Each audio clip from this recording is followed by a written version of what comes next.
Hi అండి. అందరూ ఎలా ఉన్నారు? నేనైతే చాలా బాగున్నాను. ఇవాళ ఒక మంచి స్నాక్ రెసిపీతో మీ ముందుకొచ్చాను. చూసారు కదా!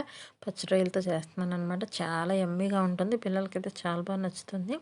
ఈ రొయ్యలనైతే తీసుకొని శుభ్రంగా కడిగేసి పక్కన పెట్టేసుకున్న తర్వాత దాంట్లోకి ఉప్పు, కారం, పసుపు, శనగపిండి ఒక 2 స్పూన్లు వేసి బాగా కలిపేసి ఒక 10 నిమిషాలు పక్కన పెట్టుకోవాలి. లోపు కొంచెం ఉప్పు అది పడుతుంది కదా! ఆ తర్వాత బ్రెడ్ క్రమ్స్ తీసుకోండి. అలాగే ఒక గుడ్డు తీసుకొని దాన్ని బీట్ చేసి బాగా దాంట్లో మన ఈ పచ్చి రొయ్యలనైతే ముంచేసి డీప్ చేసి బాగా ఆ తర్వాత బ్రెడ్ క్రమ్స్‌లో కూడా డీప్ చేసిన తర్వాత ఫ్రై చేసుకోవటమే. ఎంత సింపుల్ రెసిపీ కానీ టేస్ట్ అయితే చాలా బావుంటుంది. నేను ఒక్కసారి చేశానంతే మా పిల్లలు మొత్తమాని అడుగుతా ఉంటారు. రొయ్యలు ఉన్నప్పుడు ఇలా మేము ఇది చేసుకుంటూ ఉంటాం. ఈ వీడియో నచ్చితే లైక్ చేయండి, షేర్ చేయండి, సబ్స్క్రైబ్ చేయండి. Thank you for watching. Okay. Bye.